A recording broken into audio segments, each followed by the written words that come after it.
Hello, everyone. Welcome to the Hash It Out Show. I'm your host, JB, your sports guy. Starting today, we are giving you our previews to the high school football season, and we're going to start in the area of Lafayette. Before we get into our special guest, I want to introduce my co-host. You can find him on CrescentCitySports.com, the one, the only, VK Jones. VK, what's going on? What's going on, everybody? We appreciate you joining us here on the Hash It Out Show. Like, tag, and subscribe the Hash It Out Show on all social media platforms, and also subscribe to JB Your Sports Guy Facebook, and also Deshaun K. Jones on your YouTube and on your Facebook, YouTube, all your social media, all that good stuff. But we'd like to thank each and everybody who has joined us all throughout the month for Legends Month. And from the bottom of our hearts, we'd like to thank all the legends who joined us for Legends Month. We definitely appreciate it.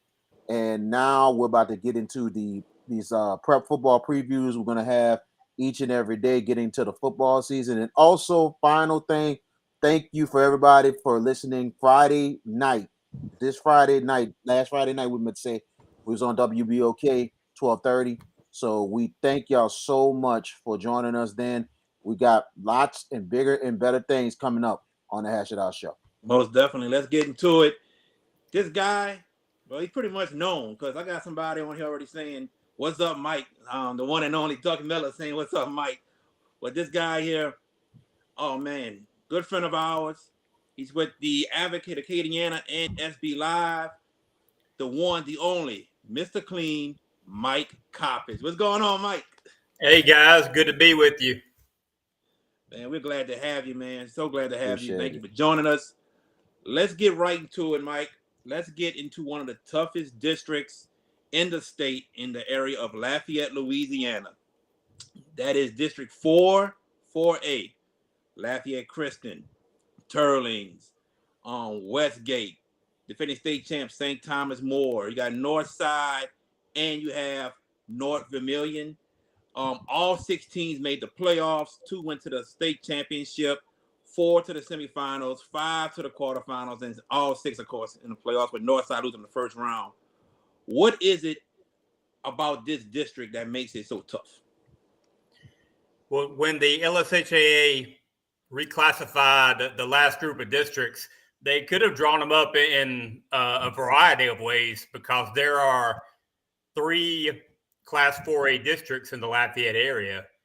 And it just so happened that they put St. Thomas More, Turlings Catholic, Lafayette Christian, Westgate all together. And it makes for some great natural rivalries with those large private schools that are all in the city of Lafayette. And it's obviously the toughest district in the state in Class 4A, and it's about as tough as any district other than the Catholic League. Lafayette Christian and St. Thomas More met in the championship in the Select Division 2. Tell us about both those teams as we get ready for the new season.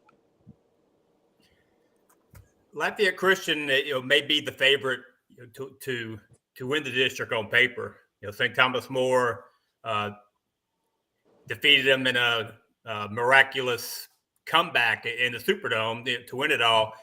LCA, you got to start at the quarterback position with Juwan Johnson, the LSU commitment. He put up several thousand yards last year. I mean, probably 5,000 all-purpose yards, and I mean that's more than some great players put up in a whole career. But you start with him. They have some other big names: Melvin Hills, the University of Texas commitment on the defensive line. They have Sandy Lewis, who committed to McNeese State, even though he had some some SEC offers at one point at an edge linebacker position. And LCA, Lafayette Christian, they bring back a solid nucleus this year. What about St. Thomas More, being led by quarterback Sam Altman? STM graduated 8 players on offense, but the 3 they have returning are very good. You have Altman. He started out last year sharing some reps with another quarterback. Then he was playing so well, he assumed the starting quarterback job, and the rest is history. Obviously, a great passer. He has a brilliant offensive coordinator in Shane Savoy directing their offense. Their offense is so tough for defenses because they move it.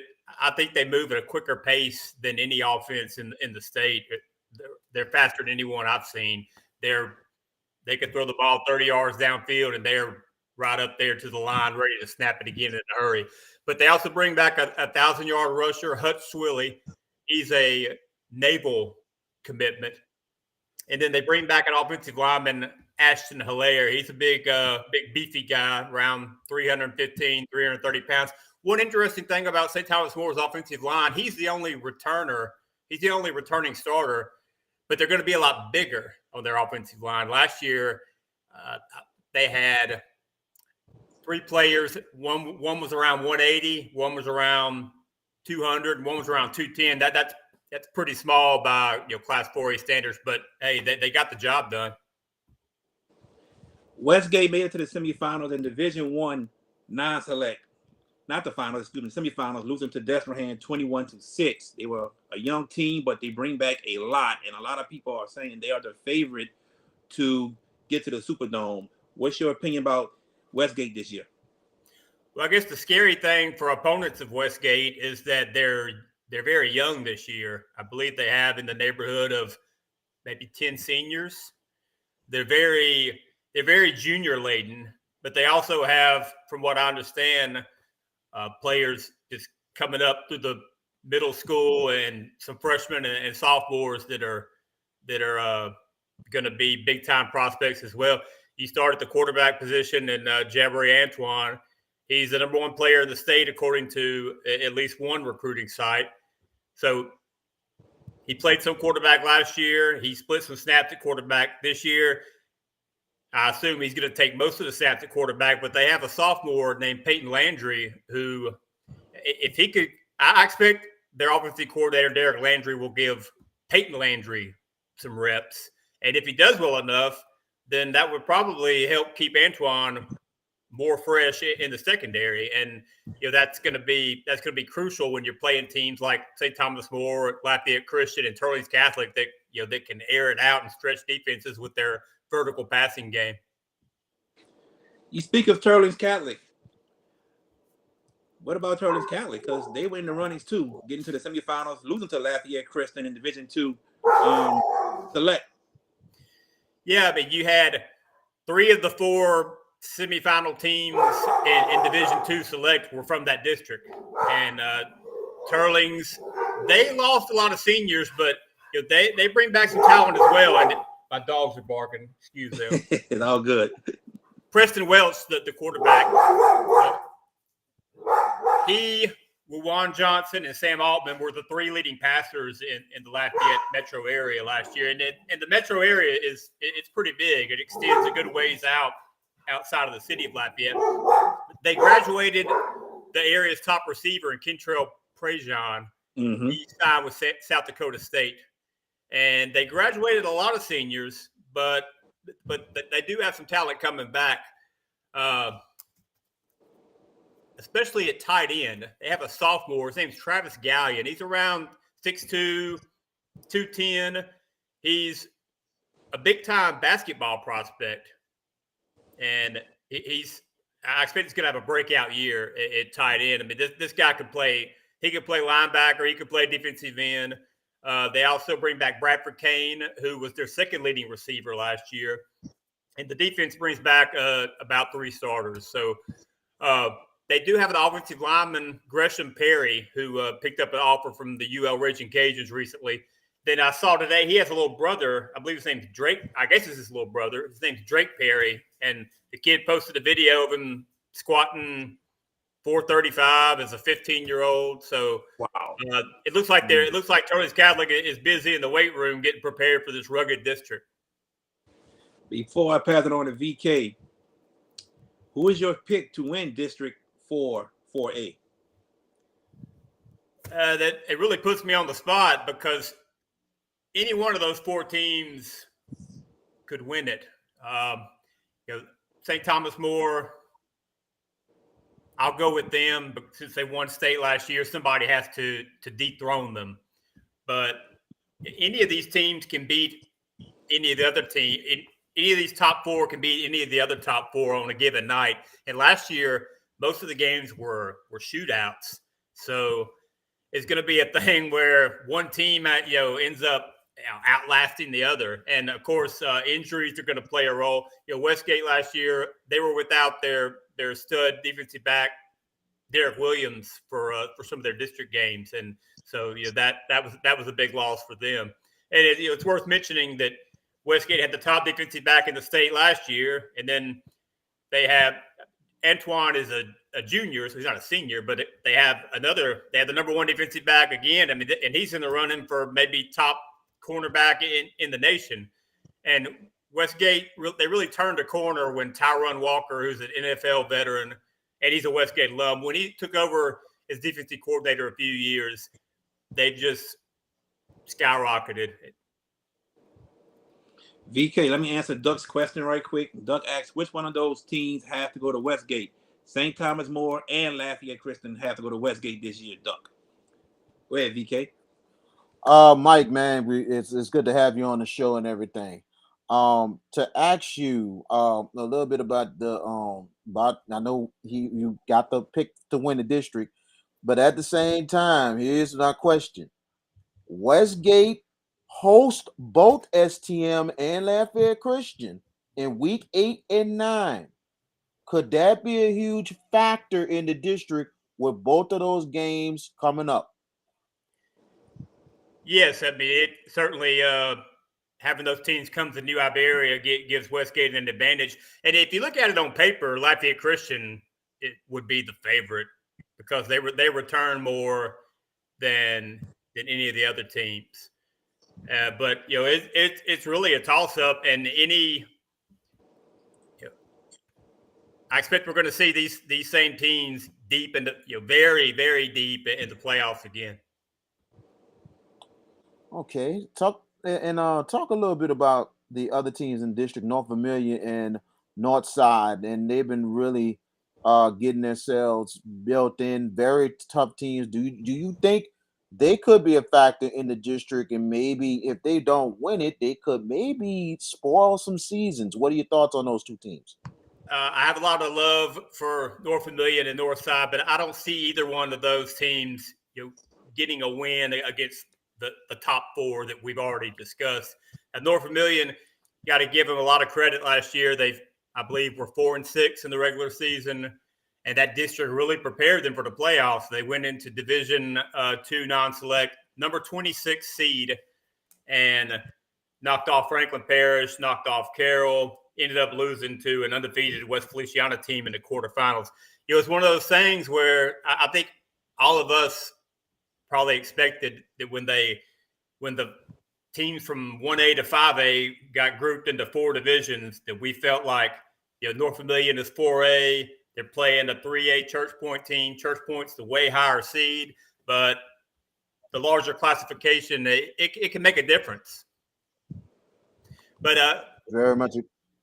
North Vermilion, their coach Brett Blakey, he took a job at Vermilion Catholic on their staff. So their new coach is Joe Heinz, who was at Pine Prairie last year. He was the former assistant at Turley's Catholic. I talked to him at a 7-on-7 the other day. They're still going to run the wing tee, and they lost a lot of seniors as well. But I can see them making some noise in the playoffs. Jacquard Carter is the new coach at Northside. He was the head coach at Lafayette Christian for some of their state championship teams. He was the defensive coordinator last year at Northside. He's got the numbers up. The roster is going to be, I think, around 55, 60 guys. He's got a quarterback battle going on. Jalen Williams and Jacaven Felix, I believe, are competing for the starting quarterback job. They have a junior running back, Janathan Barnett. He's a 3-year starter. I think Carter is good, has them on the right track, but it's going to take a few years before Northside is going to be able to go toe for toe, I believe, with those well-established top 4 teams in the district. Okay, now let's take a look at the other big district in the Lafayette Acadiana area, the District 3 5A. in itself. Acadiana, the Wrecking Rams, Karen Crow, Como, Lafayette High, New Iberia, and Southside, a team that has been really coming up as that school has just been in existence not for too long. Now, let's start off first with the Acadiana Wrecking Rams. Couple years they've been getting kind of hit a bit, but they're trying to bounce back. What you can say about the Wrecking Rams? Could this be a comeback year for these guys? Yeah, I mean, when getting beat in the second round is kind of a letdown, then you know you're a top-notch program. And Matt McCullough, he's already won back-to-back state titles before at Acadiana. They were young last year. They bring back 3 starters on the defensive line, and everybody's familiar with Dominic McKinley, the 5-star lineman, top player in Louisiana. His brother Darius is the new starter on the front 4. The other 2 are returning starters. They bring back 2 starting linebackers, including the leading tackler on the team. They bring back 2 in the secondary. So their defense, it should be nails. So the defense should be tough. On offense, I know Coach McCullough is excited about the depth he has. He has 4 running backs. He has 4 receivers led by Russell Babineau, who's one of the highly recruited junior receivers in the state. He also has 2 tight ends that he's big on.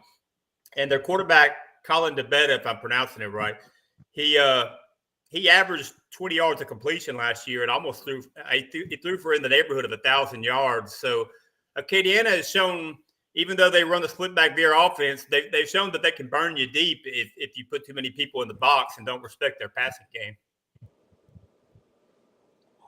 Well, look like Acadiana might be low to the bear. We'll see what happens. The Karen Crow Bears, they're returning a lot. They were young last season, very good run, and probably had one of the biggest wins of a lot of teams in the playoffs last year with the big victory in New Orleans against Warren Easton to get to the state quarterfinals. And what are your thoughts this year of this Karen Crow team? Do we look for a big run from them? I wrote a story previewing the Karen Crow at Warren Easton game last year, and Coach Tony Corville, the Karen Crow head coach, he said we're still going to try to run it down your throat. You know, even though we're passing more this year, that's still our identity. We're going to run the split back veer and try to run it down your throat. And some people kind of took it out of context on social media and were saying that's a brave statement when you go into Warren Easton and so on. But I don't think many people thought the number 8 seed in Karen Crow was going to be able to go down to New Orleans and knock off the number 1 seed Warren Easton. Karen Crow, they did graduate a lot of players. They set a lot of Pac school passing records last year. With Chance Caesar, he's now at a UL Raging Cajun. His primary target was a freshman, Chance Babineau. And Babineau set some records as well, even though he's a 9th grader. He's going to be the quarterback now. So I'm not sure how well he throws it. He's a star baseball player in the outfield, so I'm pretty sure he has a cannon out on the baseball diamond. But one thing's for sure, he's going to be dynamic when he runs that veer offense. It's going to be interesting in itself to see what happens with Karen Crow. And the Karen Crow Bears will also take on the Archbishop Shaw Eagles in a non-district battle in Week 10. That'll be interesting in itself. That could be power points on the line for both teams in that ball game. Mike, I got to ask you about the South. I appreciate that. Absolutely. A lot of people hold on, VK. appreciate the Duck says, hey, Mike, you can come watch the game with me. That's me, JB. When Karen Crow plays Shaw at Shaw. I saw that, and I saw we have some other friends out there sending messages as well. Definitely. Go ahead, VK. Absolutely. Yes, sir. Yeah, but also I got to ask you about the South Side Sharks, a school that has not, I think this is year number 3 or 4 of existence of the school, and the athletics have been making a big stride. The Southside team, I think, made to the state quarters or semis last year, and they were young, and they're coming back with a lot. Can you tell us about Southside? Well, a lot changed last year in 3-5A when you have Acadiana and Karen Crow sent to select along with the other Lafayette public schools, except for Southside. I mean, it gets confusing. Southside is the only one that doesn't have I guess, quote unquote academy where kids from out of their zone can come. But Southside made it to the quarterfinals last year. Like you said, they lost to Notre Dame in week 1 and then turned around and didn't lose again until they played Zachary. And they gave Zachary a tussle in a high-scoring game. I believe it was 47-34. But, Southside knocked off Acadiana. Southside knocked off Karen Crow. Now, they have a big question mark because Landon Baptiste, their quarterback last year, he had an unreal season. He was their leading rusher, over 1,000 yards, averaged around 9 a carry. He's a wiry guy, a thin guy at around 6'4", 175, but deceptively strong and a long strider, moves quicker than maybe he appears. And he also could chuck it down the field, even though they run that flexible on offense. He would keep you honest as well. But they lost Baptiste. They lost another 1,000-yard rusher in Cameron Butte, and then they also lost Aaron Ford, who was approaching 1,000 yards. So they lost all their production pretty much on offense. Before I came on tonight, I asked one of the Southside coaches who their quarterback is going to be, because I haven't gotten out to the picture days yet. Those are going to start in the next few days, and be able to go out there and talk with the coaches and get a little more intel on these teams. Andrew Angel, who's a baseball star, he's going to be their quarterback. So when you're on a flex bone type offense, as your quarterback goes, in a lot of ways, it's how you go. Now they have a fullback who's experienced and he's a big kid, around 5'10", 210, and Vernell Joseph. I think he was injured for most of last year, but he gives them an experienced back who can run between the tackles. On defense, they return 4 starters on defense, and it's going to be, they're going to have a target on their back after beating Acadiana and Karen Crow last year for sure. Well, besides the top 3 teams in District 3-5A, any of the other teams like Lafayette High, Como, and New Iberia, any of those teams will they be a factor this year in the district that they could spoil a little things or could have a chance at postseason? Well, Lafayette High they're kind of behind an 8 ball because they made a coaching change midway through the summer. They brought in Garrett Kramer, who was head coach at Patterson last year, and Patterson's quarterback led the state in passing in all classes. They had the leading receiver, so he obviously likes to air it out, but he's not working with the full deck in terms of the amount of time he's had with his team. And Lafayette wasn't I don't think they were a team that just chunked the ball down the field a ton last year. They struggled last year, but New Iberia beat Lafayette. New Iberia is in the second year under Josh Learman, and they're moving in the right direction. They barely lost to Sulphur. They beat what I consider a above average Sam Houston team, and they beat them easily. Nish has a good quarterback in Alan Hamilton. I'm not sure about the rest of their personnel yet. It's a tough district to be in. Como, they have a new coach. Their defensive coordinator from last year, Marquise Newsom, is taking over. So probably a program that's going to need a few years. Como's enrollment got taken away when Southside opened. But Sam Houston, I mean, that's out of our area that we're talking about, but they were a team that gave Karen Crow a lot of problems last year at Karen Crow. So that may be a team that's trending upward. I'm gonna ask you one more question. I'm gonna let Jared continue with the question. I know we got a couple more districts in your area to talk about. Let's talk about 5-4A. Which team do you think will come out of this one? Because it's strange. Some of the schools, and I guess there are other teams in it. 5-4A, you have Beauchene, Brobridge, and Cecilia. A couple of good traditional programs. What do you think they're going to do this season? Opelousas is going to be the team to beat on paper, at least. They return 18 starters, and depending on which ranking you look at, they have possibly 4 of the top 10 juniors in the whole state. I got to see them last year at Turlings Catholic, and then I also covered them at Brobridge, and they're really good. They were the number 3 seed last year in Division II. They were ahead of Turlings Catholic 7-3 at the half in week 1. The Turlings ended up making adjustments at halftime and pulling away. But Opelousas, they had Deshaun Ford at tailback, who a lot of people are familiar with. He's a bruising junior, but he's not all they had. He didn't carry the ball as much in week 1 as their other tailback, and that's Zay Amos. So Amos is back. The quarterback, Zach Malvo, is back.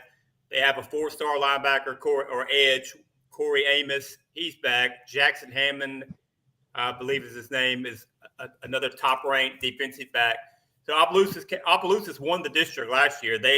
Cecilia gave them a tough game, and Cecilia's a team I really enjoy covering. They're really coached well. They're always conditioned. They do a top-notch job with conditioning. They have Diesel Solari, their quarterback, coming back. He got injured last year during the season, tore his ACL, but he's back. He was back playing 7-on-7 this summer. I think he's cleared. I think he'll be cleared for contact in plenty of time for the season. I believe Cecilia returns all 5 of their interior offensive linemen, so that's going to be huge. But they graduated some studs: linebacker, running back Rich Collins, a wide receiver Jamani Davis, defensive lineman Kendrick Alexander. They have a lot of players that left a mark on their program that will have to be replaced. And then they have their top projected receiver Isaiah Champagne moved to Texas. So that's another loss for Cecilia, but I expect them to be right there. Coach Dennis Gaines, he does an awesome job there. And then, Brobridge, I know Brobridge returns their interior offensive line. So maybe I had 1 or 2 off on Cecilia, but I know for a fact that Brobridge returns all 5 interior linemen back and a tight end, 2 wide receivers, quarterback Kelby Hippolyte. And, Brobridge was the number 28, the lowest seed there was in Division II non-select last year. They went up, beat Carroll and Monroe, then beat Iota, and hung with North Dakota for a good bit of the game. The final score wasn't really indicative of how a lot of the game went. But Brobridge returns almost their entire team. So I know they'll be hungry because Opelousas put a thumping on them last year in their house. So Brobridge will be motivated. Zach Lockard. Zach Lockard was in his first year last year. I saw Jordan Taylor was listening to us from under the lights. I think he just interviewed Coach a few minutes ago. But anyway, he's a high energy guy. I like the job he's doing. Brobridge is back to the Brobridge of old with him at the helm. I want to go to District 5-3A. Abbeville, Crowley, Erath, Kaplan, and St. Martinville. If I was a betting man, I would say St. Martinville is most likely the favorite. They got 2 studs on their team. Tell us about St. Martinville a little bit. Yeah, I mean, St. Martinville has had a stranglehold on that district the last few years, although Abbeville has given them some tough games. St. Martinville has a quarterback coming back. He's a left-hander, Caden Zenon. And Stephen Blanco, who rushed for over 2,000 yards last year, committed to the UL Raging Cajuns. He's coming back. He may be the most underrated player, in my opinion, in the Lafayette area. He's not ranked by the recruiting services. They haven't even put him down as a UL commitment. He's not getting any respect, but he should. And so they have him at running back. He's been starting since he was a freshman. He had a 90-plus yard run at Turlings Catholic when he was a freshman. Wow. Colin Charles is the big receiver this year. Harvey Broussard has gone up the road to UL in Lafayette. Charles, this is his time to shine, and he's committed to Arizona State. They always have beef on the offensive line, and they'll have that. The defense has a lot of we'll have a lot of new faces. I don't know the young man's name, but I've been told they had a good-looking defensive end transfer in from Texas, and I know one of the parents was told me he was impressed with this kid, and Coach Vince Darwin, he always has his guys playing competitive football. You talked about Abbeville. Tell us about Abbeville. Abbeville has one of the top players in the area. I'm not sure if I'm getting the pronouncement of his name right, but Terrazon Stewart. They have a quarterback coming back in Taj Judge. I haven't studied Abbeville as much as I studied, say, Martinville, but Coach Roderick Moy, he's only been there a few years. He came up, he won at Gaydon. And, if you can win at Gaydon, when you're out in the sticks, I mean, you don't have but a handful of players. He built a winner there.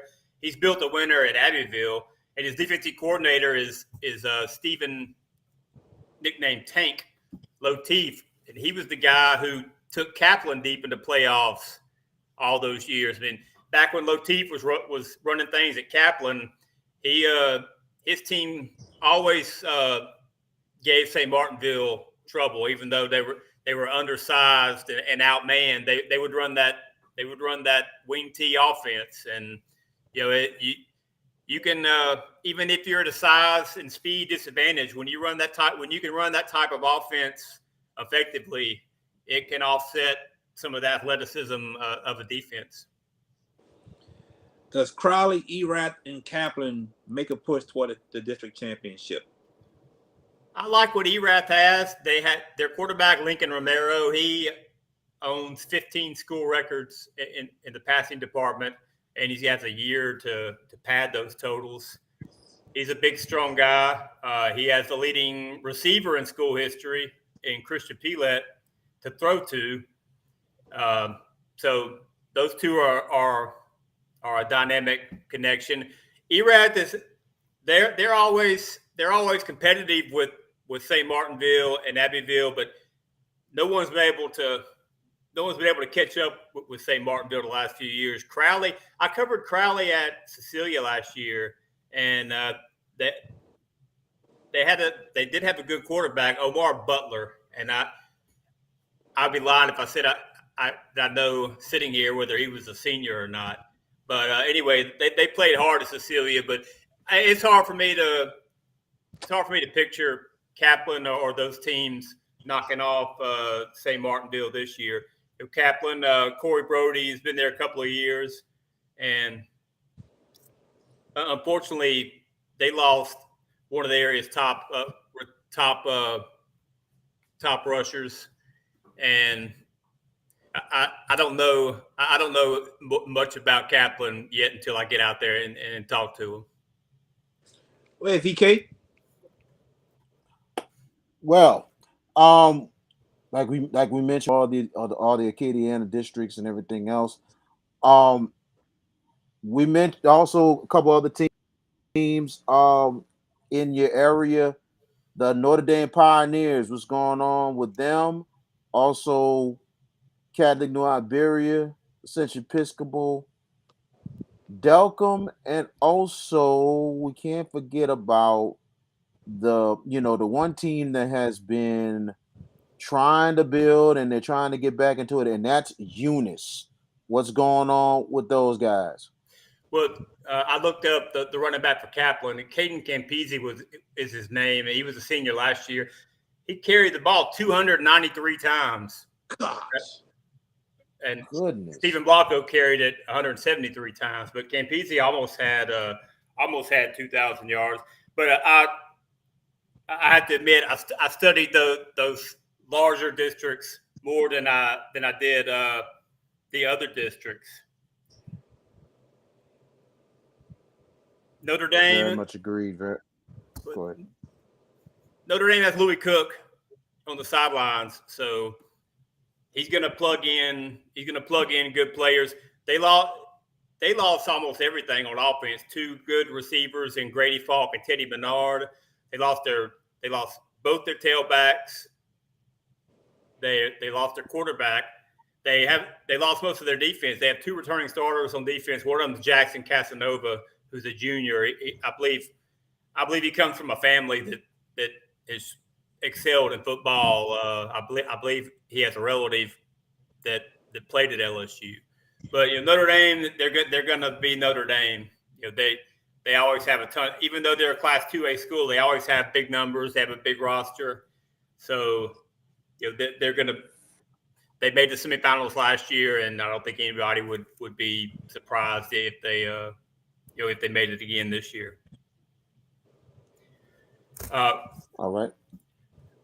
Rain is a team that's interesting because this was a team that was very young last year, and they have a trio of receivers that can get down the field. Joseph Emilion, if I'm pronouncing it right, and Kylan Wheeler, who is I believe he ran a sub 4.4 in the 40-yard dash at a camp recently. Then they have another receiver named Corey Malone.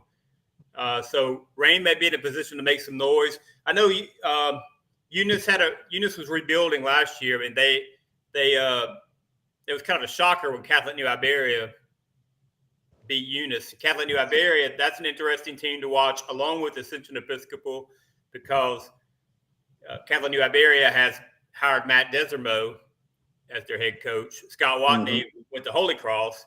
Desermo 2 years ago was at Ascension Episcopal. Last year he was in an administrative job at Catholic New Iberia, and lo and behold, they coaxed him into putting the headsets on again, and that's great for Catholic High because he played at Catholic High, he played at Catholic New Iberia, and he was a star there. They returned their quarterback Luke Landry. They have 3 receivers who are going to be juniors, and they're also their top 3 basketball players, and they made the top 28. So that's Jaden Mitchell, Tristan Lewis. Tristan Lewis is the younger brother of Danny Lewis, who starred at Westgate as a tight end and plays at Alabama. And then they have another one named Chris Green. And then their center in basketball, he's a 6'7" sophomore, Joe Trosclair. He's coming out for football. So if they can get a 6'7" guy at tight end or defensive end, or wherever you can put him in, and if he's physically up to the challenge, that's going to be a big plus for them. Matt Desermo is a great play caller, and I expect he's going to do good things at Catholic New Iberia. Ascension Episcopal, they lost their quarterback, Kay Dardor. They lost their top receiver, Austin Mills. They bring back a running back, Connor Edmond, who's going to be the quarterback. But Stephen Herron, he was interim coach last year, and he did a good job. And so he'll be looking to lead their perennial playoff team, of course. But before we had to shake up with the LSHAA, everybody made the playoffs, and now it's a little tougher to get into the playoffs. But it's still, most teams that come near that have near a 500 record are going to make it. And the Ascension Episcopal is a team that they're usually in the top. They're usually near the top of that district, along with Catholic New Iberia and Franklin. Well, gotta ask you this before I let Jared get that. I know Jared's got a big one to ask you, but I gotta ask you this about the whole Acadiana area that you cover. What are your thoughts on how the football is being played out there and everything else? Because it seemed like maybe not just the last couple of years, but the last maybe a decade and a half, 2 decades, how this area has been really coming up with some very good football and great talent from all these programs left and right. Yeah, I think the success breeds success, and Westgate is probably a perfect example of that. the kids coming up through elementary and junior high, they see these high school players going to LSU, going to Alabama, going to Texas. They want to do that, so they start putting in the time and effort when they're in the third grade, fourth grade, the youth programs, and I think that's where it starts. Jared? Mike Coppage, I got 2 questions for you. First question: you played with Coach Jess Curtis. He was the head coach at Manny. He won many championships at Manny. Now he's at Natchitoches Central as the head coach. What are your thoughts about Jess Curtis leaving Manny to take over Natchitoches Central? He was looking for a bigger challenge, and he had done pretty much everything you can do at Manny, and he's assuming a challenge at Natchitoches Central. I mean, they've been to be honest, mediocre for a long, long time. And looking at Max Preps, he's got a roster of 130 players or so. I know he has a huge freshman class. If you look at his Twitter and watch some of the videos, it looks like the kids are really buying in to what they're doing, and he's got a secret weapon on his coaching staff, and that's his son, Jesse Curtis. Jesse Curtis is a powerlifting coach, and a lot of what he did at Manny was what helped them to be able to run the football. That power running game that they were able to push it. I don't think many people thought Manny was going to be able to overpower St. James and Union Parish, and they did. And so anyway, Jesse Curtis, the powerlifting coach, he's had a whole summer to work with these guys. I mean, I saw someone on Louisiana Sports Line predicting Natchitoches Central to run the district. I think that's a little optimistic in year one because Airline, Bird, Parkway, these are teams that win a lot of games. So he's got a tough non-district game also against Opelousas. So that's a game to watch.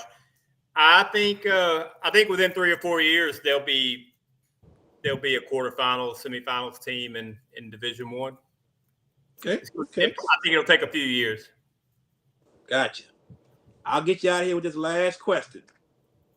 Is Chad Boyd still the hardest hitter you ever seen play football? Yes, and there's some others that are hard hitters, but yeah, I saw Chad play in person. Some of these other guys I only saw on video. And most of them are from the West Bank. You have Royce LaFrance, who played on the West Bank, and you have Quadri Antoine, who played at Belle Chase. I think Royce played at Helen Cox. But yeah, I mean, I made the trip down to watch Archbishop Shaw against Morgan City on a Saturday. I don't remember why we were playing on Saturday afternoon, but we had a fun time, and I have a there's a video of Chad lighting up Terrence Tolliver on YouTube, and I've got a comment on there that's probably like 10 or 14 years old by now. So yeah, Chad Boyd he's all you gotta do is go to YouTube and look up Chad Boyd lights up Terrence Tolliver, and you watch that, and that pretty much answers the question. There you have it. Go ahead, VK. I gotta ask you one more thing since Jared didn't. I thought he was gonna ask that, but he didn't. I'm gonna ask you this. We know that district with Westgate Thomas more than the District 4-4 district. We know that one of the toughest districts in the state of Louisiana. The other toughest district in the state of Louisiana is the Catholic League in New Orleans. In your opinion, which district do you think is the best district in the state? It's the Catholic League because it's got that top-notch quality, top to bottom. You got Curtis, you got St. Augustine, you have Archbishop Rummel, you have Edna Carr. Brother Martin is home. I mean, he had an all Catholic League final in Division I Select last year. I think Brother Martin was the number 13 seed, and they blew out Karen Crow in the semifinals.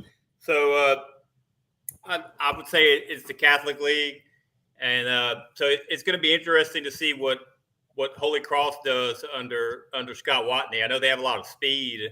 A lot of people think that Holy Cross should move down like Shaw did, and play, I guess, in their actual enrollment. And so I can't wait to see what Holy Cross does with Coach Watney there. And I didn't mention Jesuit. Obviously, Jesuit should always be mentioned as well. Absolutely, that's a tough district. Both districts are really tough and everything. And I tell you, I know. Hopefully, you'll be coming down for sure at Karen Crow, but we most likely will see you soon. We're eyeing to try to go down to Westgate for possibly week 8 or 9 for Lafayette Christian or St. Thomas More, or maybe both, because we've been getting a lot of love from the Westgate area, and they invited us to come down to the game and everything. So we're going to definitely try to come to one of them. Well, they do have a spacious press box up there.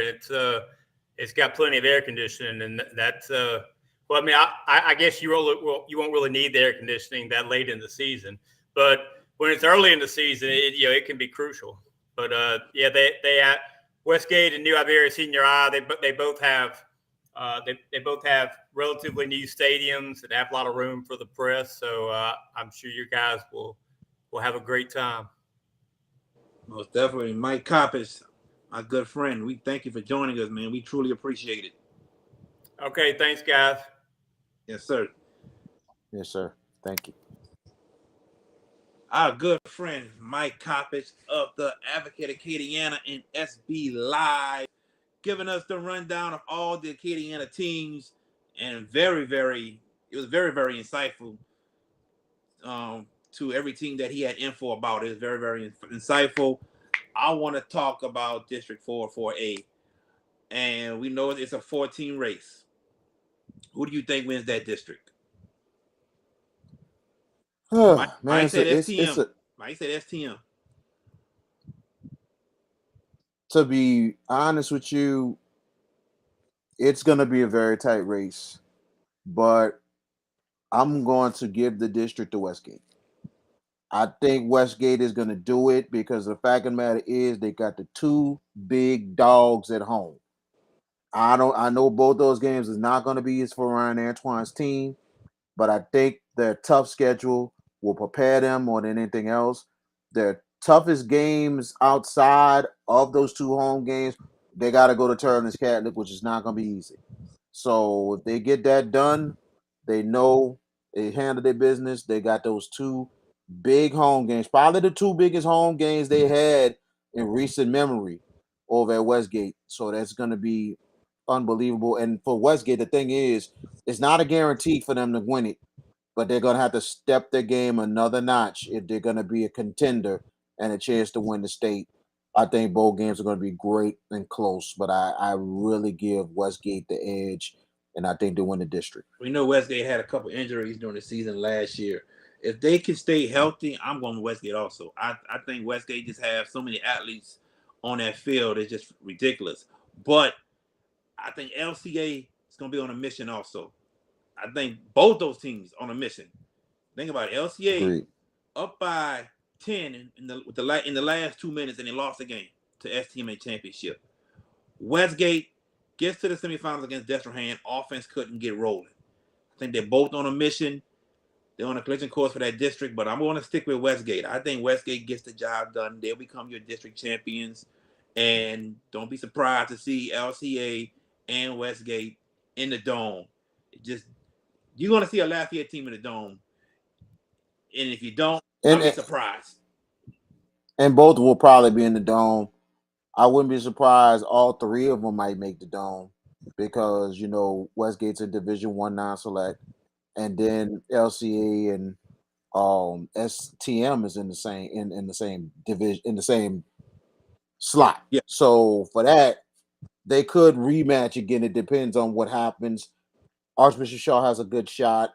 If they have they do a good job, maybe they'll have a chance to make a run. It's going to be interesting in itself, but I wouldn't be surprised all three could make the dome in itself. But would it be funny if STM and Lafayette Christian survive the gauntlet that they face? Those two will meet in week 10. STM and LCA will meet in week 10 for the district championship. So, man, I tell you one thing, week 8 to 10 is going to be so critical for that district in itself. Not counting out Turlins Catholic. Turlins Catholic is going to be there. Turlins Catholic is going to be there. But at the same time, week 8 through 10 is going to be very, very critical. Without a doubt, it's gonna be critical. Let's go on. North Vermilion, who's in that district, got to the quarterfinals in Division 2 non-select. So let's not count them out of getting deep into the playoffs in the division that they're in, the non-select. Let's go to District 3-5A. Southside were the district champions last year. I mean, they're up and coming. They're up and coming, big time. And people want to go to that school to go. And I saw the game against Southside and Zachary on YouTube. And Southside, to me, the only thing that's haunting them is that they're small on the O-line and D-line. That's it. They're small. And I really think if they're able to get some size on that O-line and the D-line, I don't think nobody in that district would touch Southside. Now, Acadiana and Karen Crow, to me, are the other two teams that may have a chance. But till then, I'm going to stick with Southside again for another year. You know, hopefully they got more size. But, man, I still believe within a couple of years, you're going to see Southside in the dome. I would not be surprised. This might be the year they could do it. I would not be surprised. This might be the year they can do it. Now, would they win the district? I think I give it to Acadiana. I think Acadiana is coming back for vengeance this year. After they've been getting hit the last 2 years, I think they're going to come back with vengeance on their mind, knowing that we need to take this district back. So I think Acadiana take it back, but don't be surprised that Southside might make it to the dome this year. They might take that next step right here. We talked about District 5-4A with Boshin, Brobridge, Cecilia, Lavonie, Opelousas. Opelousas was the number 3 seed in the playoffs, winning the district. They got upset in the second round after being up with 6 minutes left to go. I think Opelousas is a scary team. I think they'll be another high seed again, but I think they're going to learn from the mistake from last season because they had a bye. Remember, if you're in non-select, 1 through 4 get a bye. They had a bye, and boom, second round, they lose 1 game and out. I think that's a different story this year with all the talent that they had. Coach Jimmy Zachary, he said in an interview that he got there and he played a lot of freshmen and sophomores his first couple of years. Now they're juniors and seniors this year. These guys have played a lot. I'll look, Division 2 non-select Opelousas, I think you need to be on the lookout. I think they're coming. Also, let's not forget the job Brobridge did in the playoffs also. Division 2 non-select. The 28 seed, the last team to be picked for the playoffs. And they got to the quarterfinals. I think Brobridge will be a better team. That's 2 teams there you need to be on the lookout for, in my opinion. I agree. Brobridge has just been something else with Brobridge. Very consistent program. They're staying consistent. I expect them to do big things this year. Opelousas, very scary team with what they have coming back. They're looking to try, and it's been a long, long time for Opelousas. Opelousas has not made a deep run in the playoffs, and I'm going to get this right. 1992, since they took down John Curtis. That was the last time a deep playoff, and I think Opelousas, I believe, got to the semis. But man, so that's the last time they made a deep run. Opelousas trying to come back. They got very good talent this year. They could make a really deep run. I truly believe that, and I agree with you. Notre Dame, District 528, Lewis Cook, a legend in the state. This team always make deep runs, but their run last year came short to St. Charles Catholic in the semifinals. Do they have a shot to get to the Dome this year? They got a shot every year. Every year they got a shot. But it's so tough though. So many good teams with Dunham, ULAB, Newman, St. Charles Catholic. It's so many good teams there. Absolutely. And that's my guy right there, man. Louis Cook, class guy, man. I really like him a lot. And they have been the catalyst in the past for their program. They're a team that always make a run to the Superdome, win the state championships, very consistent program. But it seemed like the talent is starting to catch up, especially in the quality area. They're starting to catch up with them, and also in that classification.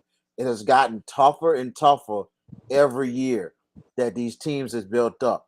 Like you look at University, they're expecting a lot this year.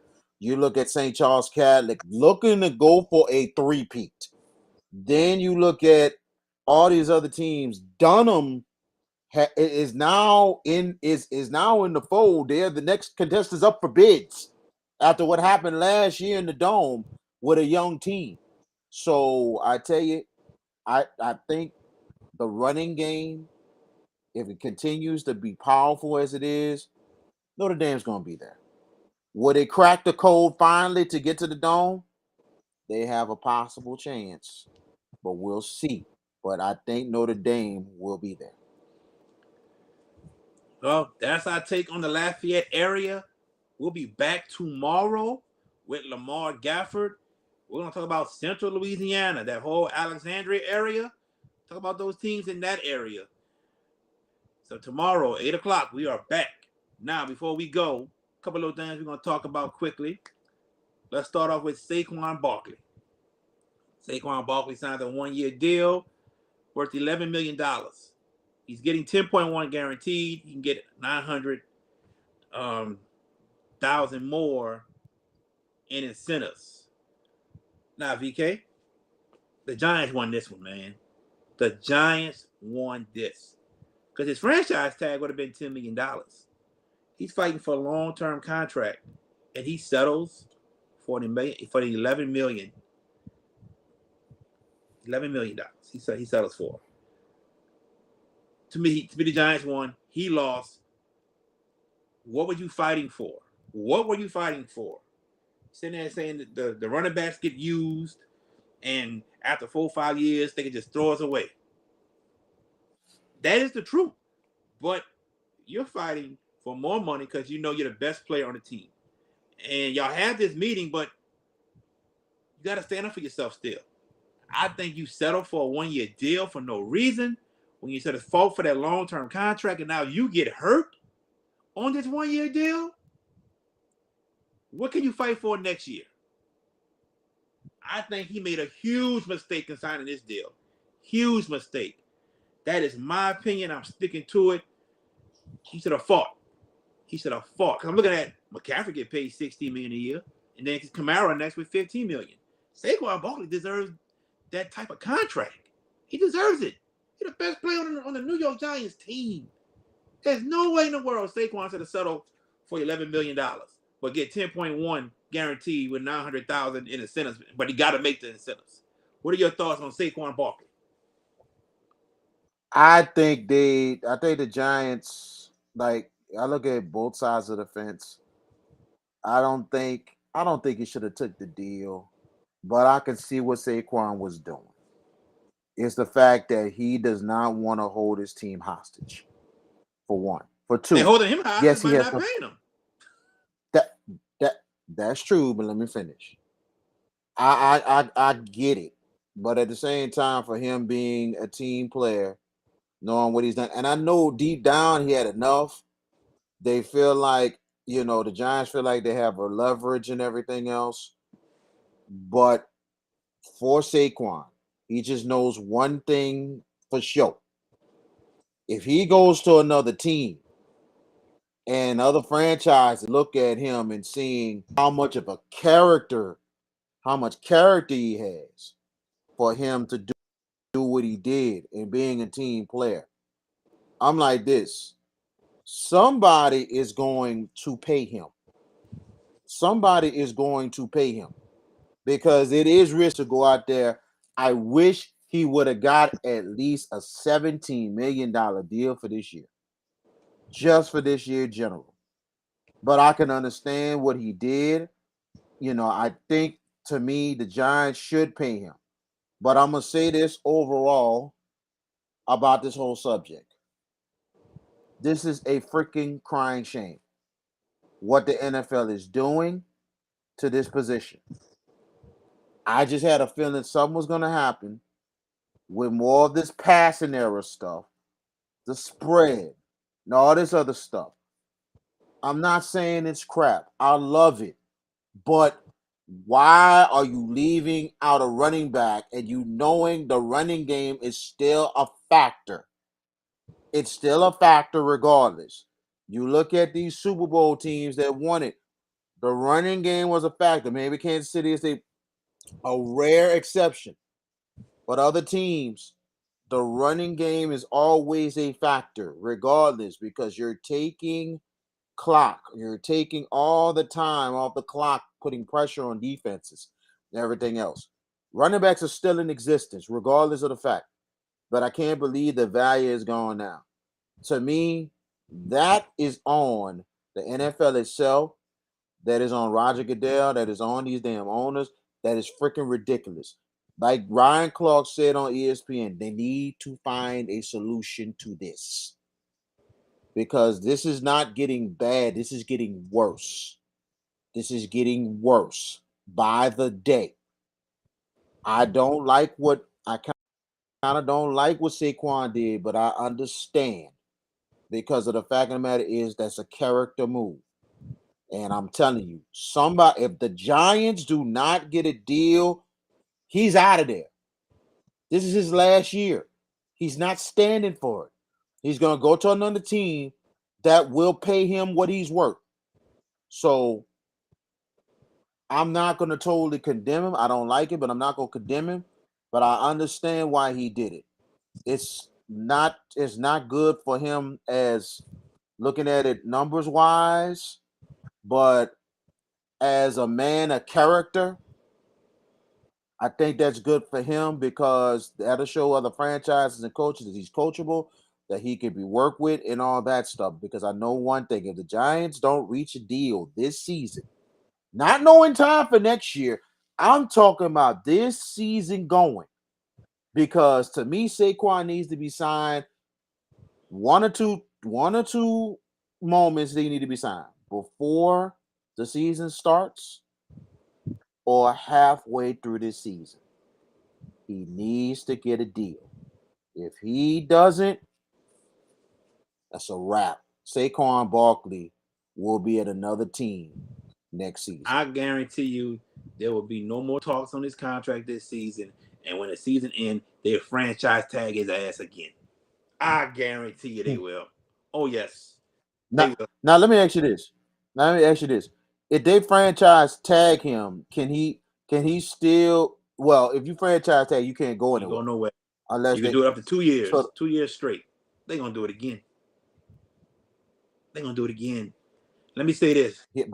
But I think he's going to demand a trade more than anything else if that happens next year. He's going to demand a trade. Like I said, changes has got to happen because if no talks happen. How you going to do that? And he's franchise tag. There's no contract. They do the franchise tag, and they expect you to sign that tender. They can't trade. They can't trade unless he signs that tender. That's it.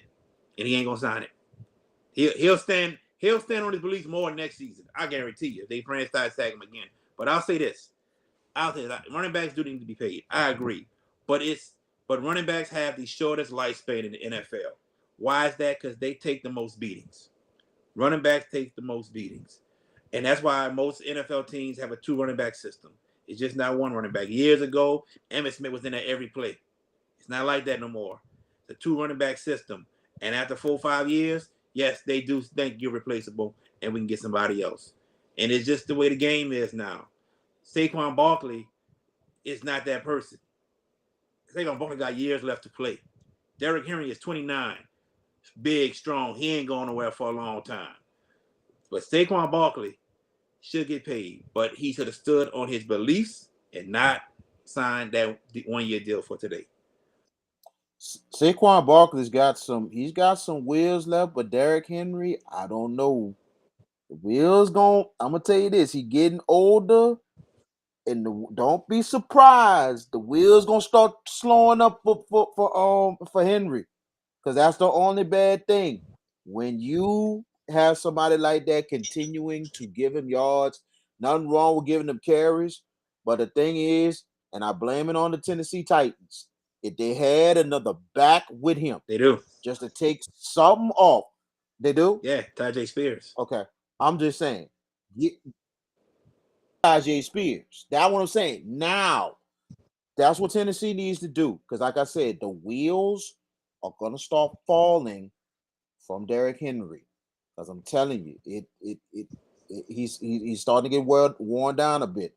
He might have something left in the tank, but he's starting to wear down. I'm telling you, the age is kicking in. We'll move on to the NBA right quick. Jaylen Brown is now the NBA superstar who has signed the biggest contract ever. 5 years, $304 million. I don't care what you say. You say he deserves it or don't deserve it, but you're not going to say no if he offered that contract. That is $304 million, man. I don't know what to do with $304 million up. I don't know, but man, he got the super bag today, VK. Yeah, he got that truck backed up to him, but it's amazing. It's amazing with him, and I'm so critical with him. It's not even funny. I'm like, to be honest, don't he congratulations for him getting the Supermax. Don't he deserve the money? Hell no. Oh, don't hate on getting the money. Don't hate on him. Hell no. I'm just saying. There's people that are worth money. Now I get it. Boston had to do what they got to do. But a person that cannot dribble left, a person that cannot step up when it's time, and a person that punks up when stuff gets tight. Is he worth it? No. So that's why, I think Boston's going to still be maybe the team or whatever. You know what I'm saying? Now, what about Jason Tatum? Like next year, it'll be more. It's gonna be more money. Oh my God! This is what people fail to realize. Why this contract is worth $304 million. So when you sign these contracts, well, it's in the CBA. If you make all NBA teams, all-star teams, you get extra incentives into your next contract. And Jaylen Brown has been on every all-NBA team for the past couple years at all-star games. There are injuries that happen to these superstars, and that helps Jaylen Brown. So, he made all NBA third team, second team, whatever. He made all these all-star. Boom. $304 million. There it is. And I'm like this. A Celtics team that done a disservice over this Ime Udoka freaking thing. A franchise that done a disservice to Isaiah freaking Thomas. Bruh. Get to him, yeah. I'm sorry. That to me, I know the Boston Celtics was rest in peace to my dad. That was my dad's team. But I see they got back up. But over the years, I lost a lot of respect for that franchise. Because I'm like, it's showing its rear and its ugly head. You know what I'm saying? Because like with the Udoka thing, I think they should have handled that much better than it did. Not to have it come out like it was. And then on top of that, with Isaiah, that was an insult to freaking injury in itself. The man earned his money, and what Boston did was ruin his career. He could not get back on any other NBA team after. I mean, that is Agreed. freaking ridiculous. It's horrible with what Boston done. And looking at that, I'm like, man, I hope Boston don't win another title. But we'll see. They're in the running. But I think it's a franchise that is cursed. I think what you get? What you a Boston Celtics fan now? You got you No, wearing that green now, or no, short thing? this is more like Shaw Green. It's not Boston. I'm not a Boston Celtics fan at all. Not in the slightest. Let's get that straight. Yeah, it's just a fact. I think if you look at it over the years, that the Boston Celtics, I'm gonna tell you this. I know Jason Tatum probably gonna get that deal next year as well. If the Boston Celtics does not win a title in the next, and I'm gonna give it the next 2 to 3 years, well, that franchise is cursed, and they're cursed for a reason. We'll see. But speaking of insults, my friend, the New Orleans Saints has brought back Jimmy Graham. Let me tell y'all something, New Orleans. I don't know what y'all trying to prove by bringing Jimmy Graham back. I don't know. I mean, Jimmy Graham wanted wide receiver money and became a locker room issue. You know, Sean Pete at the time, when he was here, he don't play no locker room issue stuff. You're a cancer to the team, he will deal you out of here. Jimmy Graham had to go. He's back. Yeah, people talking about it. Boy, Jimmy Graham back. What has Jimmy Graham done since he left New Orleans? Nothing. For 4 years, 2008 to 2012 or 2009 to 2013, Jimmy Graham was the best tight end in the league, right there with Gronk. And I don't know if anybody ever had a stretch like Jimmy Graham did until Travis Kelce came with the Kansas City Chiefs. Jimmy Graham, yes. All of a sudden, man, Jimmy Graham got dished out and couldn't do anything anymore. Crazy. And also, Jimmy Graham could never block. Never wanted to block. That's why I call him Big Softy. Didn't want to block nobody. New Orleans, let me tell y'all this. Got a lot of women that's happy that he's back. They talking about it on social media. Oh, A lot of women happy he's back. But I'm going to say this, New Orleans. Y'all ready for me? Here we go. Get it. Jimmy Graham not making that team. Jimmy Graham gonna be cut and put on waivers. He will not make this team. I said it. You can get mad. You can congratulate me. Go talk about me. Good or bad, I don't care. Jimmy Graham will not make the New Orleans Saints 53-man roster. He ain't making a practice squad. I said it. Well, when I seen the news this morning about Jimmy Graham, this was my thoughts. That was my thoughts when I heard about Jimmy Graham. I was like, look at this crap. This overloaded crap. We talked about already a softie on the team already, and that's Andrews Pete. Now we got there you go. this other softie. Yeah, I'm gonna still say it about Andrews Pete. And I don't care what anybody say. Yeah, he ain't soft Andrews though. Pete Just get hurt. Yes, he's injury soft. prone. Injury prone. But go ahead. He's injury prone and averages 3 to 4 holds a game. That's a problem, Jack. And he misses blocks. Oh, Pro Bowl. So come on, man. I'm an offensive lineman. I watch everything. Pro Bowl golf. I watch everything. I watch man. it too. But go ahead. I'm just saying. Now you're gonna have 2 softies on the team. Well, plain and simple, Jared, you took my thunder, but I appreciate that. You pointed everything out that I was gonna say about Jimmy Graham. Jimmy Graham, and I was blinded by the catches at first, but when I kept looking closely, this fool is not blocking. Why are you not blocking? That's a big difference between him and Gronk. Gronk does everything. Everything. Travis Kelce does everything. Antonio Gates does everything. He might be same height, same shape as Jimmy Graham. But what does he do well besides catching? He blocks his you-know-what off. that Jimmy Graham cannot do. I was thinking that with the sign, I'm thinking it might be retirement. He's gonna retire as a Saint. Yeah, he But will. I didn't But realize.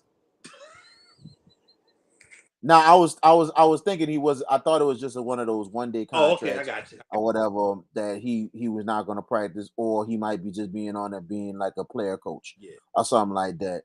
I didn't realize that he's going to go out for the team. If he's going out for the team, that's not going to be a help. Not going to be a help at all. So I agree with my friend. I agree with my good friend. Even though he's a Shaw Eagle and I'm a Purple Knight, but we're on the same page as this.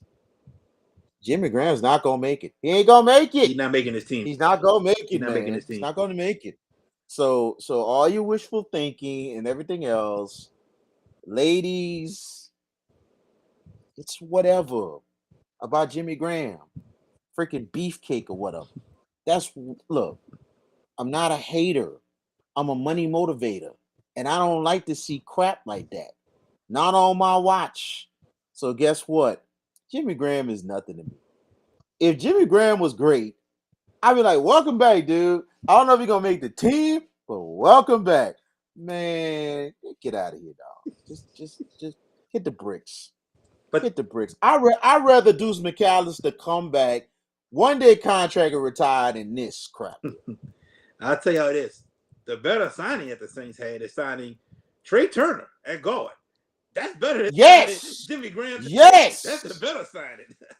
The former Saint Augusta Purple Knight, LSU Tiger. Yeah, yes. You think I'm not gonna let that die, huh? I see that. Uh-huh. That's right. You got that Archbishop Shawshine. I'm gonna get mine. That's all I know. But I wasn't trying to get a short shine at all. I don't know what you're talking about.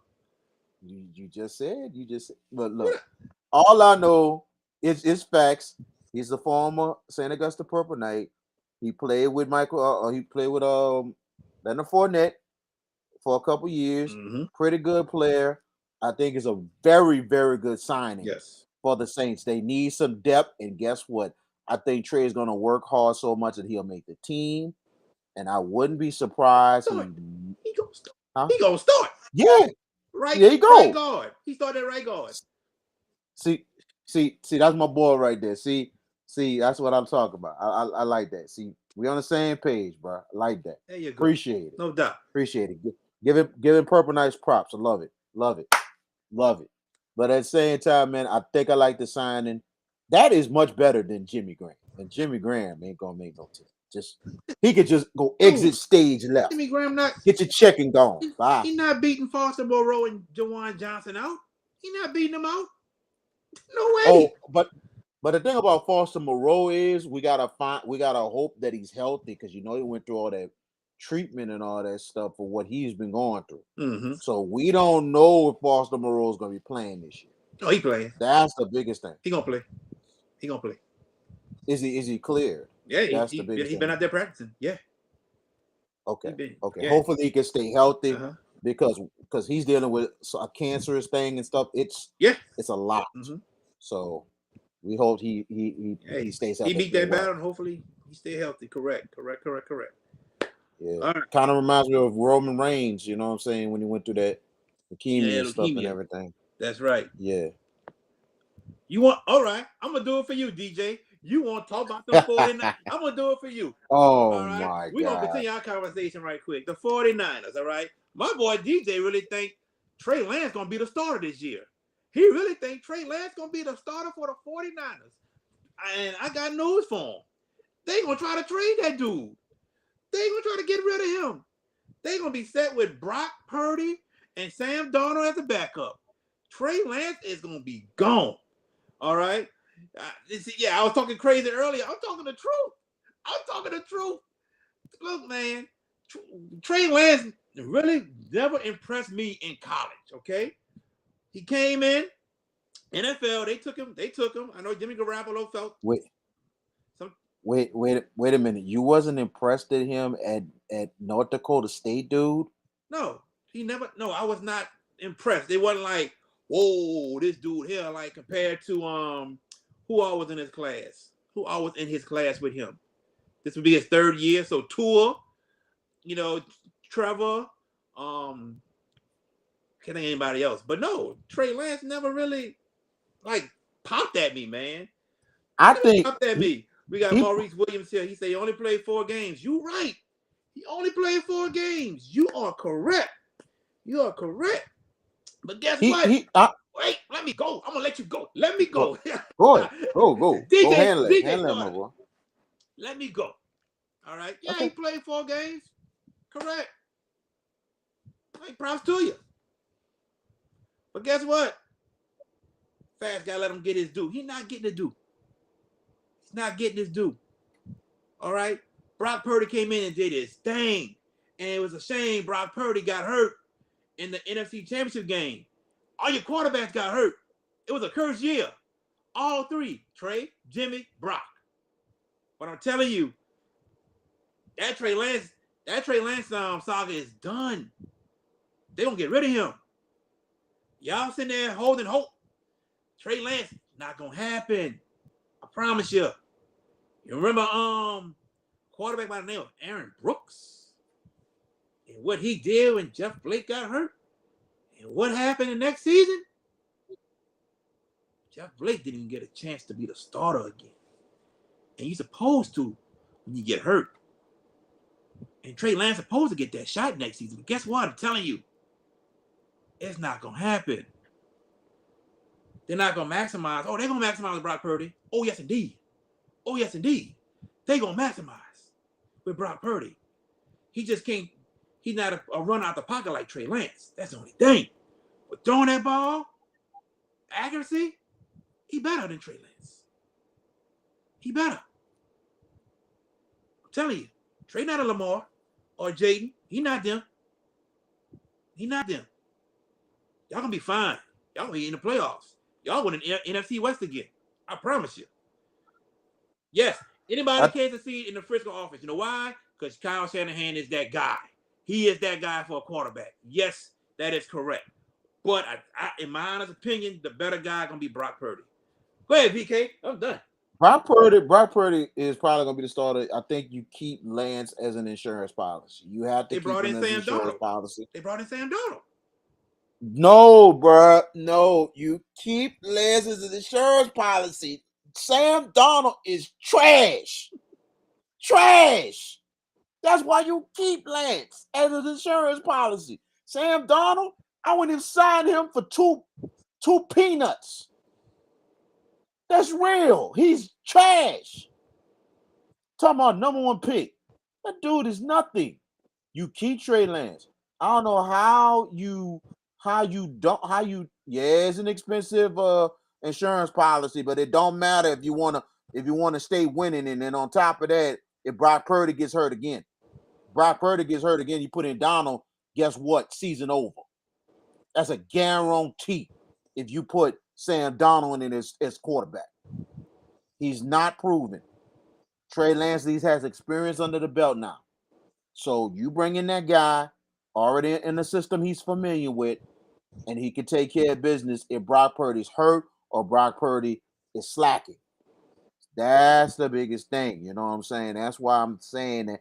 And I'm surprised you wasn't impressed with Trey Lance, how he picked up the slack and maintained after Carson Wentz left North Dakota State. Come on, man. No. You not impressed. I was impressed. That's cool. And it's and it's amazing when you see a brother running an offense that's predominantly to the other person. It's amazing. It's almost if you see a brother running a John Curtis offense. You don't see too many of those types running that type of offense. It's kind of amazing stuff when you see other different people running that kind of offense. It's actually awesome. You know what I'm saying? So you might think different. It was just amazing to see Trey Lance what he did in North Dakota State. Okay. I just say keep him as an insurance policy. If Brock Purdy gets hurt and Trey Lance is not there, you got Sam Darnold. Good night, San Francisco. I hear you. Brock's scared. That's why he's rushing back. No, Brock is not scared. He's not scared. Brock been out since January. We are about to be in August. Good 7 months. He just got cleared. Okay. Kyle Shanahan is that yeah, dude, and I'm gonna give you that. But here's the problem with Kyle Shanahan. Who barely played in college? Who barely played in college? Because if you saying Brock Purdy, oh no, man, Brock Purdy was a 3-year starter at Iowa State. Iowa. No. Oh, Iowa State. I'm sorry. Yeah. I'm sorry. I had to rethink that. Yeah. I had to rethink that because I was like, wait a minute. Yeah. Iowa State. I'm sorry. Yeah.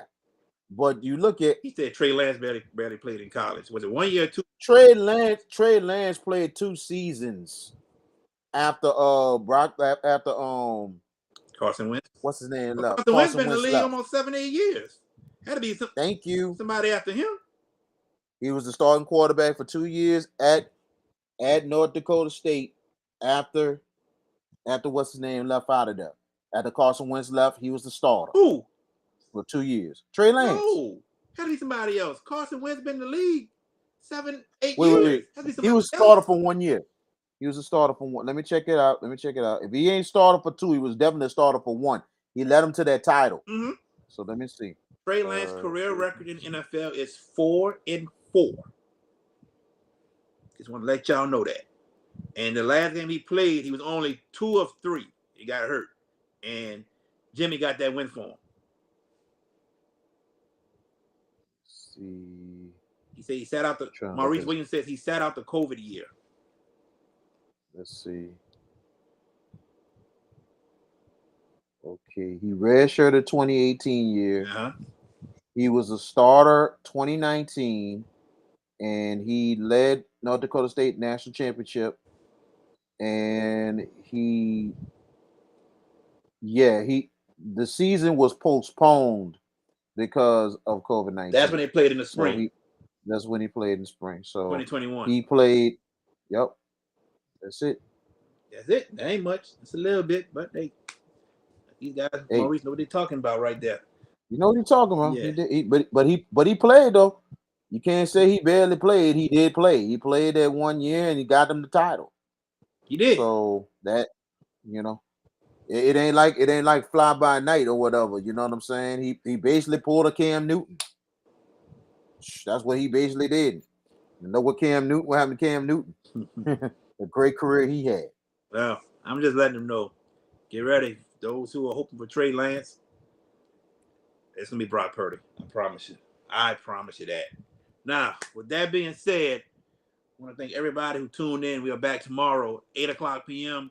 We will be joined by Lamar Gafford of Central Louisiana, Alexandria. He will give us all the details on the Central Louisiana team. So please be right back here at 8:00. Special thank you to Mike Coppage of the Advocate Acadiana. 35 tomorrow. Not yet. 35 will be next Thursday with Ken Trahan. We get Ken Trahan on the show. So not 35 yet, but big thanks to Mike Coppage of the Advocate Acadiana. You got last words, and BK? Before we get out of here, prayers going out to the James family. LeBron James' son, Ronnie James, was in cardiac arrest yesterday. He's recovering pretty good right now. Prayers to his family, but also special prayers going out from the Hash It Out show on behalf of us to the Willoughby family. Dedrick Willoughby lost his life almost 2 weeks ago playing basketball, and all of a sudden he collapsed and passed away playing the game that he loves, man. He's a all-time great, one of the best from Archbishop Shaw, and also for 3 years he was at Iowa State and led Iowa State to back-to-back NCAA tournament bids and had a little stint in the NBA. So, but he's been very well known here in this West Bank and everything else. But our prayers going out to the Willoughby family. Rest in peace to Dedrick Willoughby. Maurice, most definitely. We're going to show Santana Price some love. Most definitely, man. Trust me on that, without a doubt. All right, guys. Oh, yeah. Let's get out of here. But look, in case y'all want some Hash It Out Show merch, like this t-shirt right here I got on, hit me up in my DMs on Facebook, Instagram, Twitter. You know, we can talk something out if y'all want something. Represent the show. Hash It Out show right there, as you can see. Yeah. We got merch. If y'all want- And we got some other things coming up as well down the pipe. So stay tuned. Stay tuned. My dude VK Jones. I'm JB, your sports guy. We see y'all tomorrow right back here. 8 o'clock. Y'all take care. Hash It Out show.